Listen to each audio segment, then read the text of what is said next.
ये देखिए दोस्तों, क्या जबरदस्त कोट बोली गई है कि if you are in a way of my goals and dreams I suggest you move. आपका अप्रोच कुछ इस तरीके से ही रहना चाहिए आपके ड्रीम्स के लिए। काफ़ी सारे डिस्ट्रैक्शंस होते हैं, काफ़ी सारे जो लोग हैं वो आपको डिस्ट्रैक्ट करने की कोशिश करते हैं, काफ़ी सारे ऐप है जो आपको डिस्ट्रैक्ट करने की कोशिश करते हैं और आपके खुद के थॉट्स भी कुछ ऐसे होते हैं जो आपको डिस्ट्रैक्ट करते हैं। लेकिन आपका अप्रोच इस तरीके से रहना चाहिए कि अगर कोई भी चीज़ आपके गोल के बीच में आ रही है तो उसे आपको हटा देना है। कोई भी चीज़, अगर कोई चीज़ आपको ऐसा लग रहा है कि मुझे डिस्ट्रैक्ट कर रही है, मेरा टाइम वेस्ट कर रही है, तो सीधा आपको इस तरीके से उसको बोलना है कि भाई सरक जा, और उसको हटा देना है, उसको फेंक देना है, उसको डिलीट कर देना है और आपका जो ड्रीम है उसके करीब जो आपको लेकर जाएगा उसके साथ रहना है। तो यहाँ पर मैप बेस्ड एक्सरसाइज देखते हैं। तो यहाँ पर जो कंट्री है, कंट्री कौन सी है आपको बताना है। काफ़ी छोटी कंट्री है, तो इस कंट्री के रिगार्डिंग इन्फॉर्मेशन आप ज़रूर लिखिए, वीडियो को पॉज कीजिए, इस कंट्री के रिगार्डिंग इन्फॉर्मेशन लिखिए और फिर वीडियो को रिज्यूम कीजिए। एमएम एकेडमी ऐप अगर आपने डाउनलोड नहीं किया है तो जल्द से जल्द कीजिए, क्योंकि यहाँ पर मेरे द्वारा बहुत सारे कोर्सेस लाए जाते हैं जो आपको एग्जाम के लिए काफ़ी ज़्यादा फायदा दिला सकते हैं।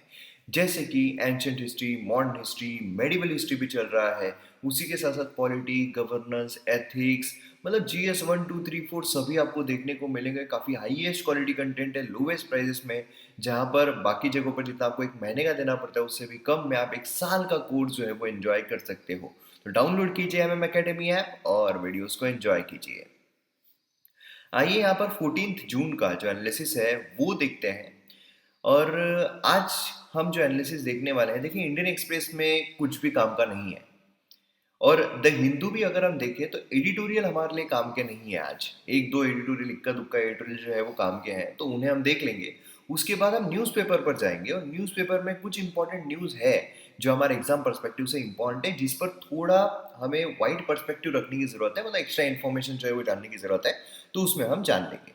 तो ऐसा नहीं है कि ये न्यूज़पेपर एनालिसिस को आज अब यहीं पर बंद कर दो, ऐसा नहीं हो सकता है, थोड़ा आपको देखना पड़ेगा।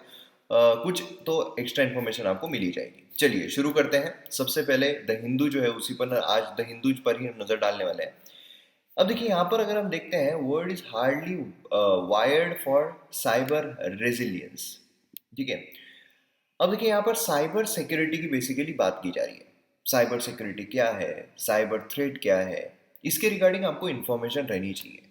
अब हालांकि हालांकि ये जो टॉपिक है ये हमने ऑलरेडी देखा हुआ था, लेकिन फिर भी मैं आपको जो लेक्चर है जिस पर मैंने साइबर थ्रेट के बारे में, साइबर वॉरफेयर के बारे में बताया था, वो मैं आपको यहाँ पर प्ले करके दिखा दूंगा, जिससे कि आपको इसके रिगार्डिंग इन्फॉर्मेशन जो है वो मिल जाएगी और प्योरली एग्जाम पर्सपेक्टिव से रहेगा, बाकी कोई भी फालतूपना जो वीडियो है उसमें नहीं है। तो साइबर सिक्योरिटी बेसिकली क्या है? देखिए, साइबर सिक्योरिटी जो है डिफाइन किया जाता है as the protection of system, networks and data in cyberspace. Cyberspace मतलब जो हम इंटरनेट की दुनिया से अभी घिरे हुए हैं, हर चीज़ हमारे मोबाइल में अवेलेबल है। जो भी चीज़ के बारे में हमको इन्फॉर्मेशन चाहिए वो अवेलेबल है। पहले ऐसा हुआ करता था कि अगर कोई बात कर रहा है, अगर कोई ज्ञानी इंसान है, मतलब जो समाज जिसको ज्ञानी इंसान समझ रहा है, उसने अगर कोई चीज़ बोली तो लोग मान लेते थे। मगर ऐसा है कि आज हर किसी पर हम क्वेश्चनिंग कर सकते हैं। मतलब अगर किसी ने कोई चीज़ बोली कि इतना इतना डेटा अवेलेबल है, यहाँ यहाँ पर ये चीज़ें हैं, हम फटाक से मोबाइल में देख लेते हैं क्रॉस चेक करने के लिए कि ये जो इन्फॉर्मेशन बता रहे हैं ये सही है या नहीं। तो मतलब आज इस तरीके से हम इंटरनेट की दुनिया से घिरे हुए हैं और उसी के साथ साथ हमारी सारी चीज़ें जो है वो इंटरनेट पर अवेलेबल भी है। आजकल देखिए, पहले ऐसा हुआ करता था कि अगर किसी से किसी की शादी हो रही है तो मतलब अब वो क्या करते हैं, कैसे करते हैं, क्या करते हैं, सब सारे रिलेटिव जो है पूछताछ किया करते थे। लेकिन आज ऐसा हो रहा है कि सब नाम पूछ लेते हैं, उसका सारी इन्फॉर्मेशन जो है फेसबुक, इंस्टाग्राम वहां से निकाल लेते हैं कि अच्छा ये करता है, अच्छा ये करती है। पूरी इन्फॉर्मेशन जो है रिलेटिव्स को अपने आप फेसबुक, इंस्टाग्राम से मिल जाती है। जो हमें भी नहीं पता वो भी उनको मिल जाती है। तो ऐसी चीजें हमें देखने को मिल रही है। मतलब आज के जमाने में अगर देखा जाए तो हम पूरी तरीके से इंटरनेट की दुनिया से चिपके हुए हैं, घिरे हुए नहीं, चिपके हुए हैं, जहां पर हमारी भी पूरी इन्फॉर्मेशन अवेलेबल है, बाकियों की भी पूरी इन्फॉर्मेशन जो है वो अवेलेबल है। तो ऐसे सिनारियों में हमारे जो नेटवर्क्स होते हैं, हमारी जो सिस्टम होती है, क्योंकि आज के टाइम पर अगर देखा जाए तो सिस्टम्स में काफ़ी हेल्दी इंफॉर्मेशन रहती है सभी के बारे में। तो ये जो सिस्टम है, ये जो नेटवर्क है, इसको प्रोटेक्ट करना बहुत ज़रूरी होता है। इसी को हम कहते हैं साइबर सिक्योरिटी। अगर साइबर सिक्योरिटी हम नहीं करेंगे तो साइबर क्राइम जो है वो हमें देखने को मिलेगा। अब कैसे साइबर क्राइम होता है वो भी हम आगे जानने की कोशिश करेंगे। मतलब बेसिकली एक प्रिवेंटिव मेथड है जो इस्तेमाल किया जाता है। जो भी इंफॉर्मेशन है, वो स्टोलन ना हो जाए, मतलब वो चोरी ना हो जाए, कॉम्प्रोमाइज ना हो जाए, अटैक ना हो जाए, उसके लिए उसको जो प्रिवेंट किया जाता है उसी को हम कहते हैं साइबर सिक्योरिटी। साइबर सिक्योरिटी अगर देखा जाए कॉम्प्लेक्स इशू है। क्यों कॉम्प्लेक्स इशू है? क्योंकि यहाँ पर अगर आप देखोगे तो वेरिड नेचर जो है थ्रेड्स के वो हमें पता नहीं होते हैं। हमें होने के बाद पता चलता है अच्छा ऐसे भी जो है वो कब्जा किया जा सकता है, ऐसे भी इंफॉर्मेशन को चोरी की जा सकती है, क्रिप्टो करेंसी के जरिए पैसे जो है वो मांग लेते हैं। मतलब कंप्यूटर जो है अलग ही तरीके से हैक हो जाता है। बीच में एक आया था कि कंप्यूटर जो है वो ओपन ही नहीं हो रहा है, सीधी एक स्क्रीन जो है वो देखने को मिल रही है कंप्यूटर ओपन करने के बाद कि इतने इतने जो पैसे हैं वो आपको क्रिप्टो करेंसी के थ्रू यही अकाउंट में भेज देने हैं, है ना। अलग अलग तरीके के हमें जो हैकिंग है, अटैक्स है, वो देखने को मिलते हैं। जो टेंजिबल प्रेसिपिटेटर्स है वो उसका अब्सेंस हमें देखने को मिलता है। जो प्रेसिपिटेटर्स होते हैं उनका अब्सेंस है, जिसकी वजह से क्या है, पकड़ना, कौन क्या कर रहा है, किस तरीके से कर रहा है, वो पता ही नहीं चलता है। सिक्योरिटी जो है क्रिटिकल इंफ्रास्ट्रक्चर की वो काफ़ी एसेंशियल इकोनॉमिक सिक्योरिटी के लिए। नहीं तो क्या होता है कि सीधा समझ लीजिए अगर हम किसी भी देश में जो बिजली है, मतलब जो लाइट है, जो पावर है, वो अगर चला जाता है तो उसको इकोनॉमिक झटका बहुत बुरी तरीके का लगता है। अब जितनी भी पावर टावर्स है उनको अगर हैक कर लिया गया और उनको अगर डिफ्यूज कर लिया गया, अगर पूरी लाइट जो है वो चली गई किसी देश की, तो आप सोचिए कितना बड़ा नुकसान जो है वो हो सकता है। मतलब जो क्रिटिकल हमारे इंफ्रास्ट्रक्चर है उसकी अगर सिक्योरिटी नहीं की जाए तो हमारे इकोनॉमिक सिक्योरिटी को भी बहुत ज़्यादा थ्रेट जो है वो पहुंच सकता है। एंड यहाँ पर इंटरकनेक्टिविटी जो है काफ़ी ज़्यादा बढ़ गई है। मतलब हम क्या करते हैं, हम एक चीज़ को दूसरे से, दूसरे को तीसरे से, तीसरे कनेक्टेड रखते हैं, हर चीज़ कनेक्टेड हमारे पास हो गई है। अब इतना जो कनेक्शन हुआ है तो समझ लीजिए एक चीज़ अगर हैक होती है तो उसकी कनेक्टेड सभी चीज़ें जो है वो हैक हो सकती है। तो ये भी एक बहुत बड़ा प्रॉब्लम जो है वो हमें देखने को मिलता है। अब यहाँ पर साइबर थ्रेट्स किस तरीके से होते हैं? साइबर सिक्योरिटी तो हमने देख ली क्या है, साइबर थ्रेट्स क्या होते हैं, मतलब क्या परेशानियां हैं। तो साइबर क्राइम उसमें सबसे पहला हमें देखने को मिलता है। साइबर क्राइम क्या है? इसमें साइबर स्पेस जो है, मतलब computers, internet, cell phone, other technical devices, इसका इस्तेमाल किया जाता है जिससे कि क्राइम जो है वो किया जाए। अब यहाँ पर अगर आप देखोगे तो इंडिविजुअल या फिर ऑर्गेनाइज ग्रुप जो है वो यहाँ पर हमें देखने को मिलता है। मतलब बेसिकली अगर हम देखें तो जो इंडिविजुअल है वो यहाँ पर हमें देखने को मिलते हैं और इनके द्वारा जो क्राइम किया जा रहा है हमारे साइबर स्पेस का इस्तेमाल करके, मतलब कंप्यूटर्स, इंटरनेट, ये सब का इस्तेमाल करके, उसे हम कहते हैं साइबर क्राइम। साइबर अटैकर जो है ये यहाँ पर सॉफ्टवेयर, हार्डवेयर में जो भी वीकनेसेस होती है, उसमें बनाने में जो भी वीकनेसेस हमें देखने को मिलती है उस पर अटैक करते हैं, है ना। किसके थ्रू? तो जो मालवेयर्स होते हैं, है ना, वायरसेस होते हैं, उसका इस्तेमाल करके, जैसे कि डीओएस अटैक्स होते हैं, हैकिंग होती है, आइडेंटिटी थेफ्ट होता है। तो यहाँ पर ये सारी चीज़ें जो है वो की जाती है, इसे हम कहते हैं साइबर क्राइम। देन अगर हम साइबर वॉरफेयर की बात करते हैं, मतलब यहाँ पर अगर आप देखोगे तो ये हमें देखने को मिलता है इंटरनेशनल ग्राउंड पर। मतलब यहाँ पर जो गवर्नमेंट है वो यहाँ पर शामिल है ना। तो यहाँ पर अगर आप देखोगे तो साइबर वॉरफेयर जो उसकी कोई डिफाइंड हमें जो डेफिनेशन है वो देखने को नहीं मिलती है। लेकिन जहाँ पर स्टेट जो है वो कुछ इनिशिएट ऐसा करता है जिससे कि जो स्टेट पॉलिसी है ना, उसमें यहाँ पर प्रॉब्लम्स क्रिएट हो जाए। मतलब जो एक स्टेट है अगर दूसरे स्टेट के अगेंस्ट में कुछ ऐसी चीज़ें करता है जिससे कि उसकी इंटरनेट कनेक्टिविटी, उसकी जो प्रॉब्लम्स है उसमें ज़्यादा क्रिएट हो जाए, तो वहाँ पर हम कहेंगे साइबर वॉरफेयर जो है वो हमें देखने को मिल रहा है। क्लियर है? मतलब यहाँ पर क्या है, बेसिकली एक नेशन जो है वो दूसरे नेशन के अगेंस्ट में यहाँ पर अटैक कर रहा है। यहाँ पर साइबर क्राइम अगर हम देखें तो यहाँ पर एक इंडिविजुअल या फिर ऑर्गेनाइज ग्रुप हमें देखने को मिलता है। लेकिन जब हम साइबर वॉरफेयर देखते हैं तो वहाँ पर हमें एक नेशन एंड अगेंस्ट में दूसरा नेशन जो है वो देखने को मिलता है। कोई भी यहाँ पर अगर आप देखोगे तो एविडेंस जो है वो मिलना काफ़ी मुश्किल होता है ना। मतलब आपने कई बार देखा होगा कि कई कई बार जो पार होता है किसी पर्टिकुलर सिटी का, किसी पर्टिकुलर कंट्री का, तो वो पूरा गायब हो जाता है, उसके पीछे कोई ना कोई कंट्री का हाथ होता है। ये सारी चीज़ें हमें यहाँ पर देखने को मिलती है। अब की टर्म्स अगर हम देखते हैं साइबर अटैक से रिलेटेड तो उसमें हमें फिशिंग देखने को मिलता है। ये क्या है? ये एक्ट है जिसमें आपका user name, password, credit card details, ये सब कुछ ले लिए जाते हैं। मतलब जो इन्फॉर्मेशन है, जो क्रिटिकल इन्फॉर्मेशन है, वो यहाँ पर ले ली जाती है। बराबर है? अब यहाँ पर किसी भी तरीके से ले सकते हैं। मतलब समझ लीजिए आपके जो ऑनलाइन ट्रांजैक्शन है वो भी, बैंकिंग के जो आईडी पासवर्ड है वो भी, मतलब सारी चीज़ें जो है यहाँ पर ले ली जाती है। उसी को हम कहते हैं फिशिंग। जैसे फिशिंग में हम क्या होता है, फिशिंग जो करते हैं, मतलब फिश जो है उसको दाना डालते हैं और फिश हमारे कब्जे में आ जाती है और पूरा हम उसको ले लेते हैं। उसी तरीके से यहाँ पर भी कुछ ऐसे दाना डाला जाता है जिससे कि हमारी जो इन्फॉर्मेशन है वो उन तक पहुँच जाए, पूरी इन्फॉर्मेशन जो है वो पहुँच जाती है। ठीक है। देन यहाँ पर अगर हम देखते हैं विशिंग, मतलब यहाँ पर वॉइस फिशिंग होती है। इसमें अगर आपने देखा हो तो टेलीफोनिक सिस्टम जो है उसको यहाँ पर हैक कर लिया जाता है। तो ये जो है इसको हम कहते हैं विशिंग, जिसमें आपके वॉइस जो है वो भी यहाँ पर ले ली जाती है। देन हमें देखने को मिलता है टैबनेबिंग। इसमें अगर आपने देखा हो तो one of the latest fishing technology हमें देखने को मिलती है। ये यहाँ पर जो ब्राउजिंग है उसका एडवांटेज लेती है, ठीक है। जो यहाँ पर मतलब समझ लीजिए जो ब्राउजर्स है जिसमें जो एक इंसान है वो कुछ कर रहा है, वो सही ढंग से उसको रिडायरेक्ट कर देते हैं दूसरी जगह पर। आपने कई बार देखा होगा कि आप कोई अगर वेबसाइट पे जा रहे हो तो अपने आप वहाँ पर कुछ लिख कर आ जाता है, या फिर अपने आप कोई दूसरे ही विंडो खुलना शुरू हो जाते हैं, है ना। ये जो टेक्निक है ये ऑपरेट करती है reverse to the most phishing technique. यहाँ पर डायरेक्टली यहाँ पर यूजर का डेटा जो है वो नहीं लेती है, लेकिन इंस्टेड जो फिशर्स है वो फेक पेजेस जो है यहाँ पर ओपन करते हैं। फेक पेजेस ओपन हो जाते हैं। कभी कभार ऐसा भी होता है कि डाउनलोड का कौन सा मतलब कोई चीज़ आपको डाउनलोड करना है तो आपको समझ में नहीं आता यार डाउनलोड का ये सही वाला की है, ये सही की है, ये सही की है, ये डाउनलोड पे आपने क्लिक कर लिया तो अलग ही पेज ओपन हो जाते हैं, है ना। तो ये विशिंग जो है वो यहाँ पर मतलब जो टैब नेबिंग है वो हमें देखने को मिलता है। देन हमें देखने को मिलता है वेलिंग, मतलब सेवरल रिसेंट फिशिंग अटैक जो है वो यहाँ पर डायरेक्टेड है specifically at senior executive and high profile targets को, जो बिजनेसेस में होते हैं, है ना। तो वहां पर अगर आपने देखा हो तो वो हमें वेलिंग देखने को मिलता है।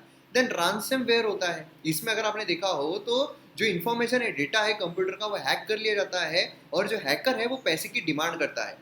हमने देखा हुआ है मतलब कुछ साल पहले ही हमें ये चीज़ देखने को मिली थी। रैंसमवेयर अटैक हुआ था जहाँ पर हॉस्पिटल्स बोलिए कई कई बड़े बड़े जगहों पर जो कंप्यूटर से वो काम करना बंद कर दिए थे, बस ये स्क्रीन जो है वो ओपन हो रही थी, स्क्रीन पे लिखा हुआ था कि ये क्रिप्टो करेंसी जो है इसके रूप में आपको यहाँ पर इतना इतना जो है वो अमाउंट ट्रांसफर करना है। देन हमें स्पूफिंग जो है वो देखने को मिलता है। एक ऐसी सिचुएशन है जिसमें एक पर्सन जो है या प्रोग्राम जो है सक्सेसफुली यहाँ पर जो फॉल्सिफाइड डेटा है वो देकर लिजिटिमेट एडवांटेज जो है वो यहाँ पर ले लेता है। मतलब basically foolproof program system users यहाँ पर कॉन्फिडेंशियल इन्फॉर्मेशन जो है वो दे दे। जैसे कि समझ लीजिए एक वेबसाइट है, आपको यहाँ पर टी शर्ट जो है वो आप खरीद रहे हो, ठीक है, एंड देन वहाँ पर आपको कोई अपनी बटन जो है क्लिक कर ली, दूसरी इस पर हो गया और वो खतरनाक टी शर्ट आपको लग रही है, बहुत ही जबरदस्त टी शर्ट लग रही है, उसमें आपने आपके क्रेडिट कार्ड डिटेल जो है वो डाल दिए एंड देन आपका पूरा डेटा जो है वो जब्त हो गया। देन यहाँ पर बॉटनेट हमें देखने को मिलता है। बॉट शॉर्ट फॉर्म है रोबोट का, ठीक है, टाइप है सॉफ्टवेयर एप्लीकेशन का, जो यहाँ पर समझ लीजिए अटैकर जो है कंप्लीट कंट्रोल कर लेते हैं यहाँ पर अफेक्टेड कंप्यूटर का। मतलब आपका जो कंप्यूटर है कंप्लीटली उनके अंडर में रहेगा, वो यहाँ पर ऑपरेट कर रहे हैं आपका पूरा कंप्यूटर। तो ये हमें यहाँ पर बॉटनेट जो है वो देखने को मिलता है। देन जुम्बीज होते हैं। जुम्बीज जैसे आपको पता है कि कोई अगर इंसान पर किसी ने अटैक कर लिया है तो वो जुम्बी बन जाता है ना, ऐसे ऐसे करना। उसी तरीके से हमारे कंप्यूटर मशीन जो है उस पर अगर कोई अफेक्ट हो गया है तो हम उसको जुम्बी जो है वही रेफर करते हैं। मतलब यहाँ पर computer connected to the internet that has been computerised by the hacker. Hacker जो है उसके द्वारा पूरी तरीके से अब कब्जे में ले चुका है, उसको हम कहते हैं जुम्बी, ठीक है। ये आपको पता रहना चाहिए। मतलब जैसे बॉटनेट्स ऑफ जुम्बी कंप्यूटर जो ऑफन यूज होते हैं ईमेल स्पैम ये सब करने के लिए। देन ड्राइव बाय हमें देखने को मिलता है। Drive by downloads are a common method of spreading malware. यहाँ पर क्या होता है, यहाँ पर अगर आपने देखा हो इनसिक्योर वेबसाइट जो है वहाँ पर चले जाना, देन उसके बाद वहाँ से आपका जो डेटा है वो लीक हो जाता है, आपका डेटा जो है वो चोरी कर लिया जाता है। ये जो अटैक है उसको कहा जाता है ड्राइव बाय डाउनलोड्स, क्योंकि यहाँ पर क्या हो रहा है बेसिकली आपने जो डाउनलोड करना था वो नहीं, लेकिन दूसरी चीज़ जो यहाँ पर डाउनलोड हो रही है, ठीक है, वो हमें यहाँ पर देखने को मिलता है। देखिए साइबर सिक्योरिटी से रिलेटेड जो पॉलिसीज है वो भी हमें देखने को मिलती है। ऐसा नहीं कि साइबर सिक्योरिटी जो है उसका खतरा अगर बहुत ज़्यादा है, साइबर थ्रेट अगर बहुत ज़्यादा है, साइबर क्राइम अगर बहुत ज़्यादा चल रहा है, साइबर वॉरफेयर अगर चल रहा है तो मतलब हमारे यहाँ कोई पॉलिसी ही नहीं है, ऐसा नहीं है। हमारे यहाँ पर पॉलिसी देखने को मिलती है। मतलब अगर हम पॉलिसी देखते हैं तो साइबर सिक्योरिटी पॉलिसी 2013 की हमें देखने को मिलती है। इसके तहत क्या किया गया, तो इसमें जो डिफरेंट बॉडीज़ है वो सेटअप की गई जिससे कि वेरियस लेवल ऑफ थ्रेट जो है उसको हम टैकल कर सके, है ना। मतलब along with national nodal agency जो यहाँ पर साइबर सिक्योरिटी मैटर जो है उसको डील करती है, उसके साथ कोऑर्डिनेट करती है। देन यहाँ पर national critical information infrastructure protection centre जो है वो यहाँ पर स्थापित किया गया।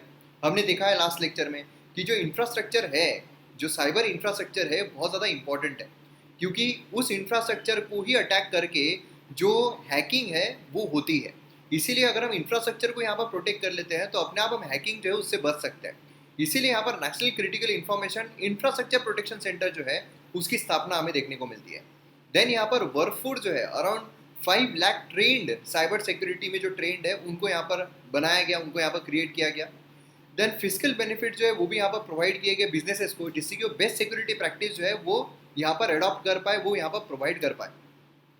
मतलब उनको अगर हम पैसे से बेनिफिट देंगे तो अपने आप उनको फ़ायदा जो है वो मिलेगा एंड प्रॉफिट मिलेगा, तो अपने आप वो बेस्ट सिक्योरिटी जो है वो वहाँ पर स्थापित करेंगे। देन यहाँ पर जो लैब्स है वो यहाँ पर सेटअप किए गए जिससे कि रेगुलर चेक जो है सेफ्टी इक्विपमेंट्स पर वो रखा जा सके, जिससे कि जो भी यहाँ पर अगर प्रॉब्लम्स हो रहे हैं तो उसको सही तरीके से देखा जाए।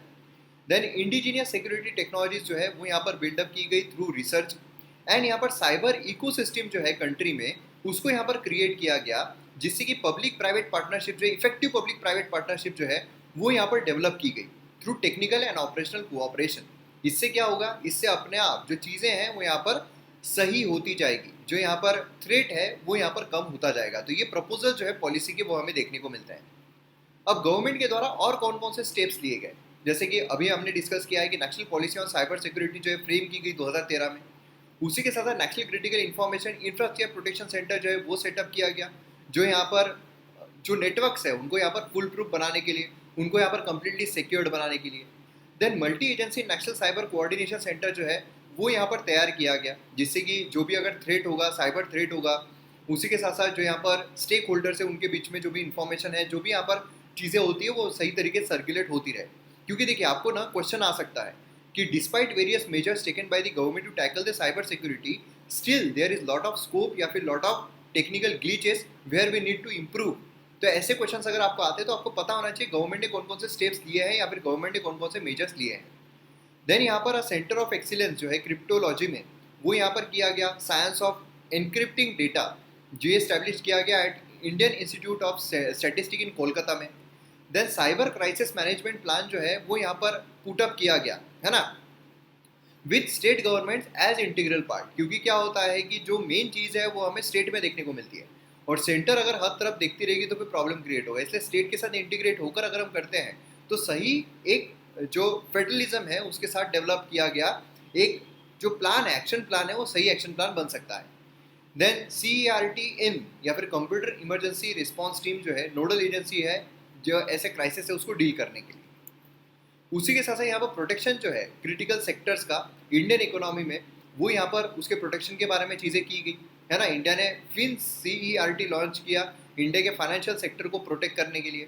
Then national cyber security coordinator under national security council secretariat जो है वो यहाँ पर किया गया, मतलब डिफरेंट एजेंसी जो उसके साथ कोऑर्डिनेट करके नेशनल लेवल पर यहाँ पर जो भी सिक्योरिटी से रिलेटेड मैटर्स है उसको यहाँ पर सही ढंग से कोऑर्डिनेट किया जाए। देन IT एक्ट जो है 2000 का वो हमें देखने को मिलता है, जो लीगल रिकॉग्निशन प्रोवाइड करता है इलेक्ट्रॉनिक कम्युनिकेशन, इलेक्ट्रॉनिक कॉमर्स और साइबर क्राइम्स को, है ना। तो ये हमें यहाँ पर देखने को मिलता है 2000 का, जो यहाँ पर लीगल तरीके से बताता है कि नहीं यार यहाँ पर थ्रेट है। देन साइबर सिक्योरिटी एक्सरसाइज जो है वो कंडक्ट की जाती है रेगुलरली, जिससे कि यहाँ पर क्या है हम प्रिपेयर जो है वो रह सके। क्योंकि जैसा हमने डिजास्टर मैनेजमेंट में देखा हुआ है कि प्रिपेयर्डनेस बहुत ज़्यादा इंपॉर्टेंट रहती है, अगर प्रिपेयर्डनेस ना हो तो हम कुछ भी नहीं कर सकते हैं, तो ये यहाँ पर हम कर सकते हैं। देन साइबर स्वच्छता केंद्र जो है botnet cleaning and malware analysis centre, ये लॉन्च किया गया जिससे कि जो भी मेलिशियस प्रोग्राम्स होते हैं वहाँ पर वो डिटेक्ट किए जा सके, उनको रिजॉल्व किया जा सके। And under cyber crime prevention for women and children scheme, government ने यहाँ पर ग्रांट रिलीज किए हैं स्टेट्स को, यूनियन टेरिटरीज को, जिससे कि साइबर फोरेंसिक कम ट्रेनिंग लेबोरेटरी जो है वो यहाँ पर स्थापित की जाए, प्लस यहाँ पर कैपेसिटी बिल्डिंग जो है प्रोग्राम्स है उसको यहाँ पर ऑर्गेनाइज किया जाए, जिससे कि साइबर अवेयरनेस जो है वो हम स्प्रेड कर सके। नहीं तो अगर साइबर अवेयरनेस नहीं रहेगा तो फिर यहाँ पर लोग जो है वो होते रहेंगे। जैसे RBI का भी हमें देखने को मिलता है ना कि सतर्क रहिए, अगर किसी का भी कॉल आता है, कोई भी बैंक आपसे OTP नहीं मांगेगी, कोई बैंक आपसे CVV नहीं मांगेगी, तो ऐसी चीज़ें जो है वो हमें देखने को मिलती रहती है। अब देखिए यहाँ पर हायर एजुकेशन जो है केरला में, अब देखिए हालांकि केरला की बात की गई है लेकिन पूरे भारत में ही जो एजुकेशन है उसमें अपग्रेडेशन की ज़रूरत है। किस तरीके से कर सकते हैं, क्या क्या चैलेंजेस है, वो एक लोअर वर्जन, जैसे वो कहा जाता है ना कि फैमिली लोअर वर्जन है ना, और स्टेट जो है वो हायर वर्जन है, मतलब इसी का एनहांस्ड वर्जन हमें देखने को मिलता है। तो उसी तरीके से यहाँ पर भी है, केरला अगर हम देखते हैं तो एक स्टेट पर्सपेक्टिव से एजुकेशन, लेकिन यही अगर हम इसको एनहांस करते हैं तो पूरे भारत की ही इसी तरीके की अवस्था है। तो इसे हम यहाँ पर देखेंगे। ये अगर हम देखते हैं ओरिजिन जो है कोरोना वायरस का, उसके बारे में बात कर रहा है, जो बिल्कुल भी इंपॉर्टेंट नहीं है। इधर अगर हम देखते हैं तो यहाँ पर अनसर्टेनिटी, जो रिन्यूड अनसर्टेनिटी है उसके बारे में यहाँ पर बात की जा रही है। अब देखिए यहाँ पर अनसर्टेनिटी बेसिकली क्या है, यहाँ पर बात की जा रही है कंजम्पशन की। मतलब जैसा मैंने आपको कहा था कि कोई भी कंट्री जो है उसकी अगर इकोनॉमी देखना है, मतलब GDP देख लीजिए ना, हमारे देश की GDP जो है उसमें हम क्या देखते हैं, कंजम्पशन किस तरीके से हो रहा है। कंजम्पशन मतलब आप और मैं परचेस क्या क्या कर रहे हैं, किस तरीके से कर रहे हैं, है ना। अगर हम बहुत अच्छा परचेस करेंगे तो बट ऑब्वियसली कंपनीज को बहुत ज़्यादा फायदा होगा, अगर समझ लीजिए ना पतंजलि के प्रोडक्ट्स अगर हम बहुत ज़्यादा खरीद रहे हैं तो पतंजलि को, रामदेव बाबा को बहुत ज़्यादा फायदा हो जाएगा। वो एक्सपांशन करेंगे, है ना। पहले सिर्फ अगर उन्होंने दंत मंजन लेकर आए हैं तो उसके बाद वो जीन्स भी लेकर आ जाएंगे, एक्सपांशन करेंगे। एक्सपांशन करेंगे तो उनको एम्प्लॉयमेंट लगेगा, ज़्यादा लोगों को रोजगार मिलेगा।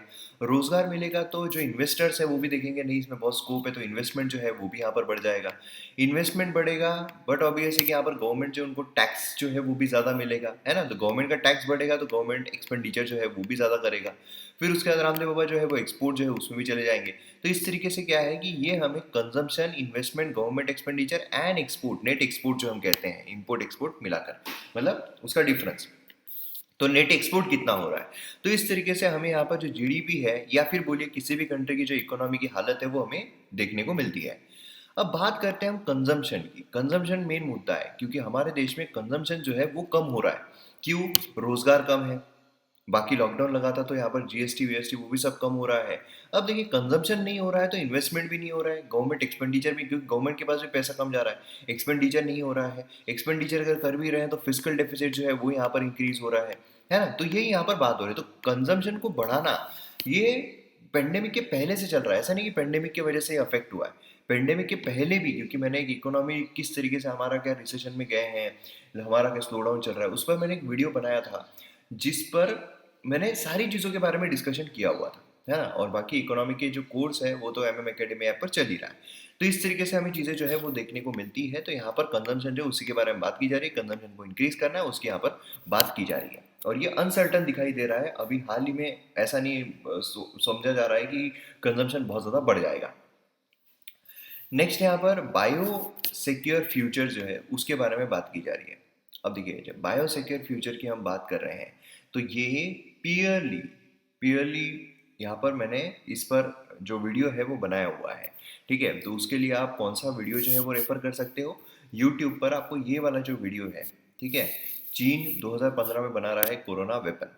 अब अब देखिए क्या होता है कि आपके लिए थोड़ा क्लिकबेट वीडियो डालने पड़ते हैं, क्लिकबेट थंबनेल डालने पड़ते हैं, लेकिन इन्फॉर्मेशन जो है उसमें कॉम्प्रोमाइज़ नहीं होता है। तो यहाँ पर 1.1 थाउजेंड व्यूज़ चले गए। बाकी अगर हम देखें तो जो अगर मैं ऐसा लिखता था बायो वेपन तो उस पर 200-300 व्यूज़ रहते थे, है ना। फर्क देख रहे हो आप, समझ रहे हो। तो यहाँ पर चाइनीज़ मिलिट्री जो है उन्होंने यहाँ पर किस तरह, और ये ऐसा नहीं कि पूरा प्योरली क्लिकबेट है, अंदर कुछ और ही है, ये भी यहाँ पर न्यूज़पेपर का टाइटल था। तो इस तरीके से यहाँ पर आपके लिए करना पड़ता है बाबा, क्या करेंगे आप, बाकी शेयर नहीं करते हो फिर। तो अब यहाँ पर ये हो गया। उसके बाद ये वाला अगर हम देखते हैं सेंसरशिप बाय नॉइस, ये फालतू बनाई बताया जा रहा है, न्यूज़ न्यूज़ रिपोर्टिंग है उसके बारे में बोला जा रहा है, लेकिन कुछ भी इंपॉर्टेंट नहीं है। ये भी अगर हम देखते हैं तो इसमें भी G7 कुछ भी इंपॉर्टेंट नहीं है हमारे एग्जाम परस्पेक्टिव से।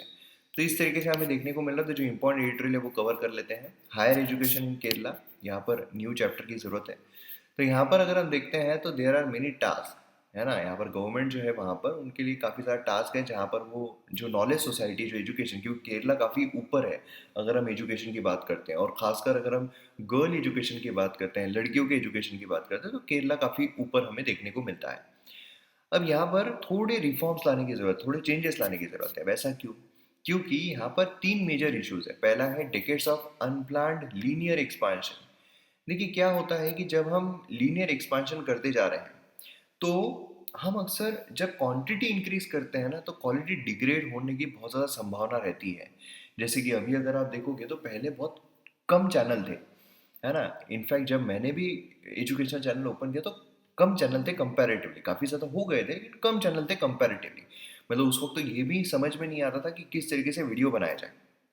लेकिन अब ऐसा हो गया कि अब उठे सुठे हर कोई आके वीडियो जो है वो बनाना शुरू कर रहा है।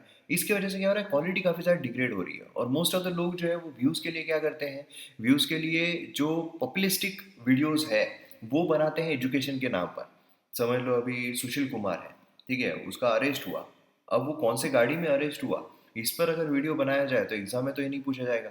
लेकिन ये किया जा रहा है जिससे कि क्या हो कि लोग जो है वो आकर्षित हो। इनफैक्ट जो 35 साल के ऊपर के लोग हैं उनको भी टारगेट किया जाता है कि वो भी जो वीडियोस है वो देखें। जबकि एजुकेशन जो फॉर्म है, एजुकेशन के जो जो एज ग्रुप है वो मोस्टली 20 से लेकर या फिर ज़्यादा ज़्यादा 18 से लेकर, अगर कोई बहुत ही पहले से प्रिपेयर करा तो 18 से लेकर तो 30 तक या मोस्टली 35 तक वो स्पैन हमें देखने को मिलता है। तो इस तरीके से क्या होता है, जब क्वांटिटी इंक्रीज होने लगती है तो क्वालिटी जो है वो अपने आप डिग्रेड हो ही जाती है ना। उसमें अनएथिकल प्रैक्टिसेस जो है वो आना शुरू हो जाते हैं, जो काफ़ी ज़्यादा कॉम्प्लिकेशन फैलाते हैं। तो ये चीज़ जो है यहाँ पर हमें देखने को मिल रही है। देन जो क्वालिटी है वो डिक्लाइन होना, एंड यहाँ पर मेडियोक्रिटी जो है उसमें यहाँ पर क्या होना, कॉम्प्रोमाइज करना, तो ये भी काफ़ी बुरा हो जाता है। क्या है, हमें क्वालिटी जो है वो इम्प्रूव्ड रखना है, क्वालिटी जो है वो ऊपर रखना है। तो अगर हम एजुकेशन में इस तरीके से क्वालिटी को डिग्रेड करेंगे तो क्या होगा, जो हम अगर देखिए एक कॉलेज है उसमें अगर 50 बच्चे जो है वो पढ़ रहे हैं, ऐसे अगर हमने क्या किया, इसमें से ही कुछ लोग जो है वो अनएम्प्लॉयड रह रहे हैं, ठीक है। अब हमने इसमें क्वालिटी अपग्रेड करने के बजाय कि हम ऐसी क्वालिटी करते हैं कि ये सारे के सारे 50 बच्चे जो है वो रिक्रूट हो जाए, उनको जॉब मिल जाए, वो करने के बजाय अगर हम 50 ये खोल ले, कॉलेजेस खोल ले, फिर जो संख्या है वो बढ़ जाएगी। इससे इससे हम ये नहीं बोलेंगे कि एजुकेशन इंक्रीज हो गया, हम ये बोलेंगे अनएम्प्लॉयमेंट इंक्रीज की जा रही है। समझ रहे हो ना, अनएम्प्लॉयमेंट। तो ये चीज़ जो है यहाँ पर प्रॉब्लम्स क्रिएट करती है।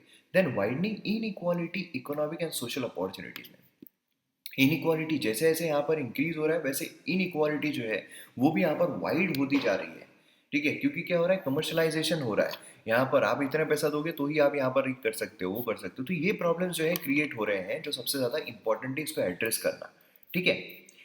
अब देखिए यहाँ पर अगर हम देखते हैं तो क्या करना चाहिए, तो इसमें हमें सबसे पहले देखने को मिलता है लीनियर एक्सपांशन जो है आर्ट एंड साइंस कॉलेजेस का, ये यहाँ पर किया जाना चाहिए। जैसा मैंने आपको कहा था कि हम क्वालिटी जो है वो यहाँ पर साथ में लेकर चले, और जब हम आर्ट एंड साइंस कॉलेज का एक्सपांशन करते हैं तो यहाँ पर चीज़ें जो है बेटर होती जाएगी। देन लीनियर रिप्रोडक्शन जो है ट्रेडिशनल कोर्सेज का, है ना, ये foundation question of relevance and quality यहाँ पर बताता है कि यार दुनिया जो है वो चांद पर जा रही है, दुनिया इलेक्ट्रिक कार पर जा रही है। आप अभी भी अगर इंजन के बारे में बताते रहोगे, नॉर्मल जो हमारा पेट्रोल डीजल का है उसके बारे में बताते रहोगे, तो मतलब क्या पड़ेगा। हम अगर इलेक्ट्रिक इंजन के बारे में बताओगे ही नहीं, तो फॉरेन कंट्री में ही जो इनोवेशन है इलेक्ट्रिक इंजन से रिलेटेड वो होते रहेंगे, हमारे देश में होंगे ही नहीं। तो ये प्रॉब्लम जो है हमें देखने को मिलता है। देन यहाँ पर कमर्शियलाइजेशन जो एजुकेशन का वो बहुत ज़्यादा हमें देखने को मिल रहा है, जिससे कि इगैलिटेरियन नैरेटिव यहाँ पर इरोड होता जा रहा है। जैसा हमने देखा कि इनइक्वालिटी जो है वाइड होती जा रही है, तो इसको यहाँ पर एड्रेस करना बहुत ज़रूरी है। वुमेन का अनएम्प्लॉयमेंट रेट, देखिए केरला में अगर हम देखते हैं तो 3.32 लाख स्टूडेंट्स जो है आर्ट एंड साइंस कॉलेज में हमें देखने को मिलते हैं। अब 1920 का अगर हम डेटा देखें तो 67.7% जो है वो गर्ल्स है, 57.2% जो है टीचर्स ये वुमेन है।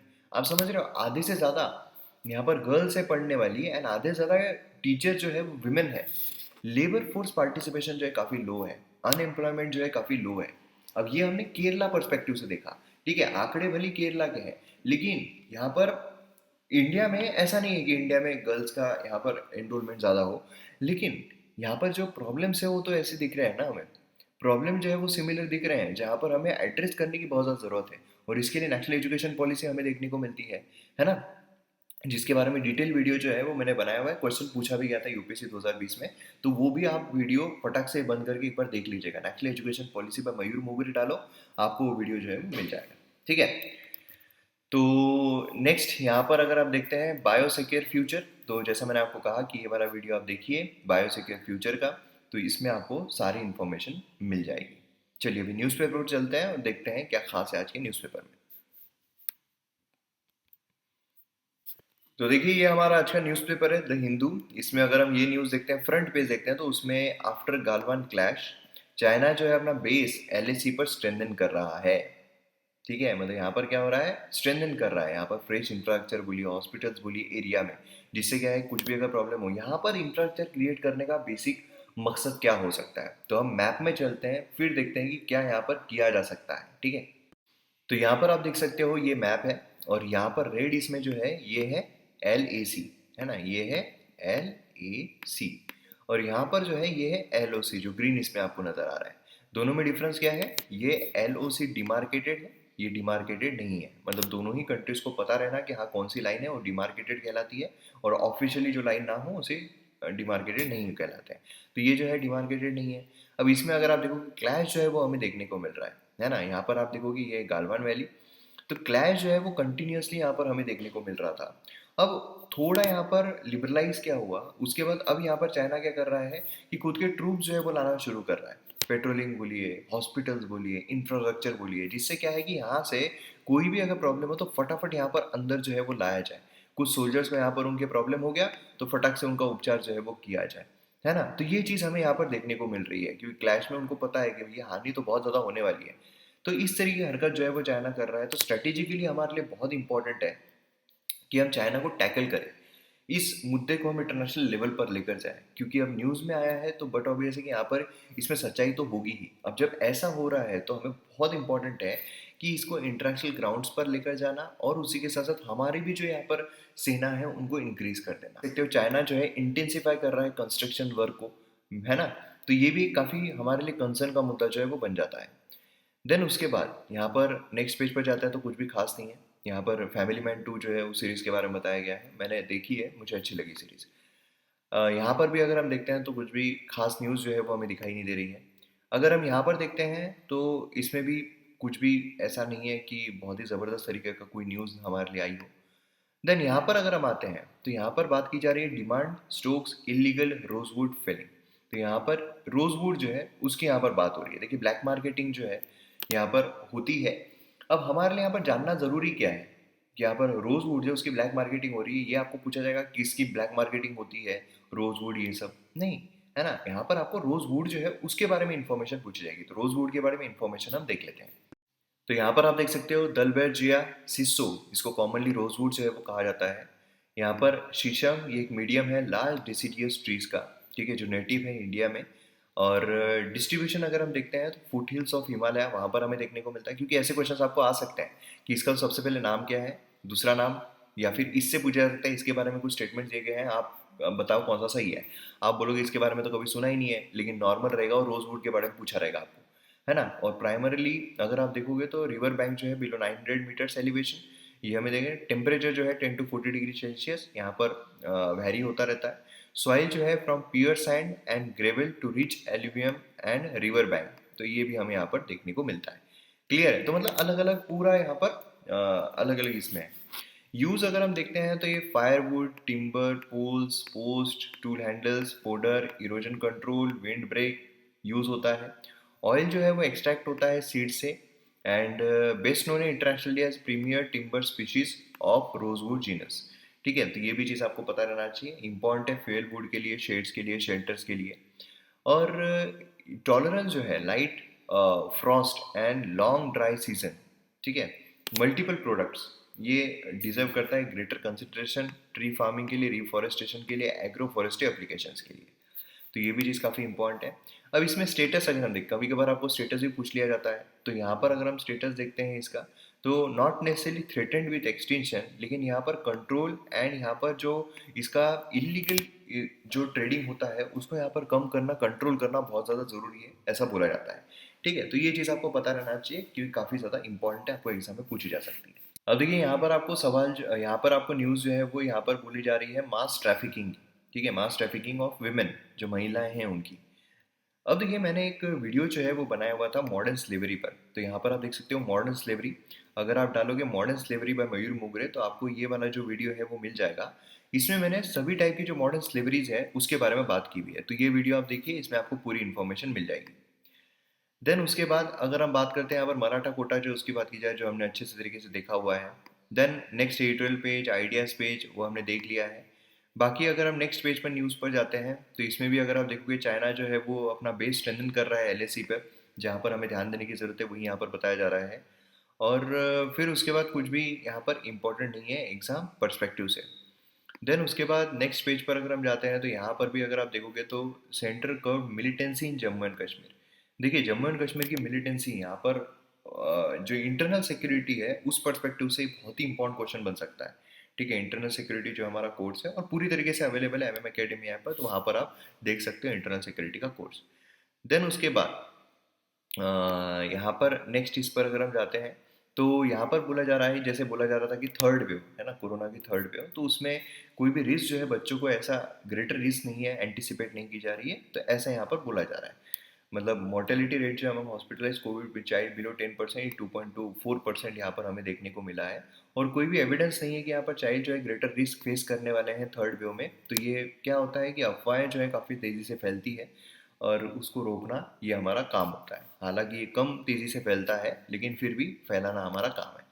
बाकी फॉरेन इसमें अगर हम देखते हैं तो इसमें भी कुछ खास जो है वो नहीं है। G7 यहाँ पर हुआ था। G7 के बारे में कंप्लीट इंफॉर्मेशन हमने देख ली थी पिछले 3 या 4 दिन पहले के वीडियो में, न्यूज़पेपर एनालिसिस में, तो उसमें हमने देख लिया था। अब देखिए क्या है कि आजकल ना कुछ सही में इंपॉर्टेंट न्यूज़ नहीं आ रही है। आप देख रहे हो ना, इंपॉर्टेंट एडिटोरियल्स नहीं आ रहे हैं। मतलब कोरोना के बारे में ही चल रहा है, कितना देखेंगे आप? उसमें टाइम वेस्ट करने के बजाय ये है कि हम बेटर कोई हमारा जो जीएस है वो पढ़ लेते हैं। हमें क्या कम पढ़ना है क्या? बहुत सारी चीज़ें पढ़नी है, तो हम वो कर लें, है ना। नेक्स्ट जो इंपॉर्टेंट चीज़ है वो यहाँ पर ये है रेयर अर्थ मेटल। ठीक है, रेयर अर्थ मेटल जो है ये भी काफ़ी इंपॉर्टेंट है। इसके बारे में आपको क्वेश्चन आ सकता है। तो देखिए यहाँ पर अगर हम बायजूस की वेबसाइट देखते हैं तो उसमें रेयर अर्थ मेटल के बारे में बताया हुआ है। इंडिया जो है 3rd रैंक करता है पूरी दुनिया में रेयर अर्थ। ये काफ़ी चीज़ों के लिए काम आता है। मतलब इसमें अगर आप देखोगे तो रेयर अर्थ मिनरल जो है बहुत क्रूशियल है इंडिया के लिए, क्योंकि एनर्जी बर्डन जो है वो यहाँ पर रिड्यूस करता है। ठीक है, मतलब यहाँ पर हाइब्रिड व्हीकल्स बोलिए, फ्यूल सेल्स बोलिए, चाइना इतना आगे क्यों गया है? अगर हम बोलते हैं इतने सस्ते सस्ती चीज़ें वहाँ पे मिलती है, तो वहाँ पर रेयर अर्थ मेटल जो है, मिनरल्स जो है काफ़ी अच्छे तरीके से मिलते हैं, काफ़ी बहुत सारे मात्रा में मिलते हैं। इंडिया के पास भी है, 3rd लार्ज है, लेकिन क्यों नहीं हो पा रहा है? एक्सट्रैक्ट करने की हमारे पास मशीनरी अवेलेबल नहीं थी इतने टाइम तक। ठीक है, तो ये होता है। एडवांस डिफेंस इक्विपमेंट बोलिए, उसमें भी ये काम आता है। रिवर फ्लोइंग अक्रॉस यहाँ पर उसके लिए भी एसेंशियल है, प्यूरिफाई करने के लिए। मोबाइल इलेक्ट्रॉनिक गैजेट्स तो मतलब समझ लीजिए कि सारे इलेक्ट्रॉनिक गैजेट्स बनाने के लिए बहुत ज़्यादा इंपॉर्टेंट रोल प्ले करता है। इसलिए चाइना जो है इतना मैन्युफैक्चर करता है, इतने सस्ते सस्ते इसमें करता है। ठीक है, तो ये चीज़ हमें देखने को मिलती है। और which country has a rare earth mineral? यहाँ पर चाइना जो है has a rare mineral at 44 million metric tonne. China के पास बहुत ज़्यादा है। फिर उसके बाद ब्राज़ील, वियतनाम जो है वो सब हमें देखने को मिलते हैं। ठीक है, और ये इतना रेयर क्यों है? Why are rare earth metal so rare? क्योंकि यहाँ पर ये है, ये बेसिकली रेयर नहीं है, ये अर्थ क्रस्ट में फाउंड किए जाते हैं।